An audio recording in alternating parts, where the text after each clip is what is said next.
You are watching BNS News.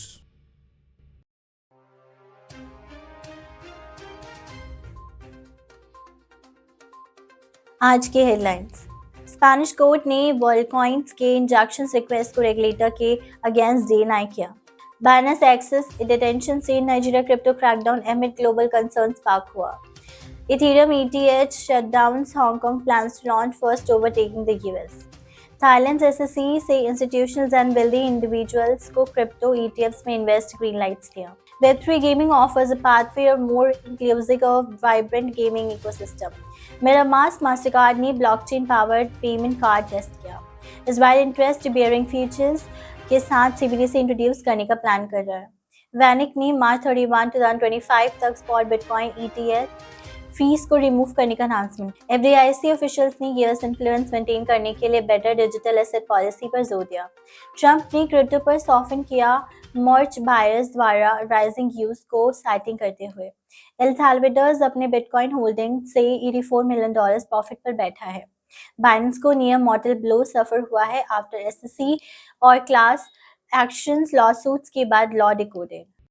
Worldcoin एक globally inclusive identity and financial network जो OpenAI CEO Sam Altman ने founded किया, Spain में अपने ऑपरेशंस को लीगल एक्शंस के जरिए डिफेंड करने में फेल हो गया है।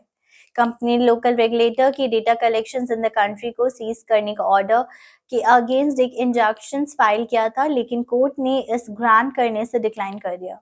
नाइजीरियन गवर्नमेंट का मूव $26 बिलियन तक अनट्रेसेबल फंड्स प्रोसेसिंग को इनेबल करने के एलिगेशंस के बाद आया है।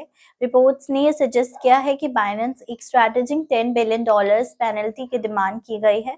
हाउएवर, नाइजीरियन गवर्नमेंट ने बाइनेंस पर $10 बिलियन फाइन इम्पोज करने की क्लेम्स को प्रीवियस रिपोर्ट्स के अकॉर्डिंग डिसमिस किया है। हांगकांग क्रिप्टोकरेंसी मार्केट में फ्रंट रनर बनने के लिए साइट सेट कर रहे हैं एक स्पॉट इथेरियम ETF लॉन्च करने के प्लान्स के साथ। ये एम्बिशियस मूव यूएस में बिटकॉइन ETFs के बूमिंग पॉपुलैरिटी के बीच आया है और एशिया में डिजिटल एसेट इन्वेस्टमेंट के लैंडस्केप को सिग्निफिकेंटली ऑल्टर कर सकता है। Thailand security and exchange commission ने ये एक्सेप्शंस बनाए हैं कि अलाउइंग इंस्टीट्यूशनल इन्वेस्टर्स और वेरी हाई नेटवर्थ इंडिविजुअल्स को क्रिप्टो एक्सचेंज ट्रेडेड फंड्स में इन्वेस्ट करने की अनुमति दी है, जबकि ट्रेडिशनल गेमिंग इंडस्ट्री जो फ्री टू प्ले मॉडल के पास्ट प्रोजेक्टेड सक्सेस के लिए लार्जली क्रेडिटेड है। इस मॉडल की डाउनसाइड ये है कि सिर्फ ऐसे गेम्स बिल्ड करने पर प्रायोरिटाइज करता है जो एडिक्शंस और प्रॉफिट मैक्सिमाइजेशंस के लिए ऑप्टिमाइज होते हैं रादर दैन इनोवेटिव एंटरटेनमेंट, ताकि गेम्स के CEO YY गैंग की अर्ज किया है। Popular cryptocurrency wallet MetaMask Mastercard payment network पर running first entirely on chain payment card को टेस्ट कर रहा है। बैंक ऑफ इजराइल ने हाल ही में प्लान्स रिवील किया है कि एक new central bank digital currency को सपोर्ट करने के लिए यूनिक फीचर्स के साथ इसमें ये पोटेंशियल शामिल है कि डिजिटल शेकल इंटरेस्ट एक्रियू कर सकते हैं।